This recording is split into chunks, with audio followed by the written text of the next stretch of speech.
পাপান তো দাদা দিদিদের পেয়ে খুব খুশি। আর দেখো এখানে ছোটদার বন্ধুরা এলো শুক্রবার দিন রাতে খাওয়া দাওয়া করতে। দেখো খাওয়া দাওয়া করে সব চলে গেল। আর দেখো রাতে বিছনা করলো সবাই শোবে বলে। এটা শনিবারের সকালের ভিডিও। শনিবারের সকালের খাওয়া দাওয়া হয়ে গেল। তারপর দুপুরের জন্য দেখো রান্নাবান্না শুরু করে দিয়েছে। আর এখানে বাচ্চারা দেখো সব বসে আছে দুপুরে খাওয়া দাওয়া করার জন্য। দুপুরের খাওয়া দাওয়ার মেনুতে ছিল ডাল, বেগুন ভাজা আর মাংস ছিল, শাক ভাজা ছিল। এখানে দেখো মা, ছোট পিসি, মেজো পিসি, মেজো জেঠিমা, মন্টি সবাই খেতে বসে পড়েছে।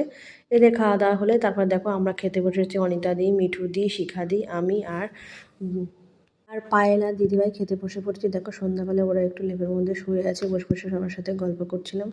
সত্যি খুব ভালো লাগছিলো, সবাই ছিল। তাও দেখো সন্ধ্যাবেলা দেখো বাচ্চাগুলো সব আমার ঘরে চলে আসবে বলছিল। তারপর আজ দাঁড়া একটু সবার সাথে কথা বলে নিই আর সবার একটু ভিডিও করে নিলাম। তাও দেখো বাচ্চাগুলো সব আমার ঘরে চলে এলো, ওদেরকে চা মুড়ি বিস্কুট দিয়ে দিলাম।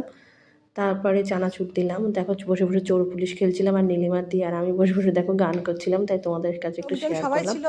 রবিবার হয়ে গেছে, দেখো সবাই একা এক স্টেপ চলে যাচ্ছে। এখানে দেখো অনিতা দি আর ছোট পিসি চলে যাচ্ছে। তারপর দেখো নীলিমা দি আর অঙ্কুশও চলে যাবে। আর পাপান শুনে তো খুব কান্না করছিল, ওরা যেহেতু ওরা সবাই চলে যাচ্ছে, বাড়ি পুরো ফাঁকা।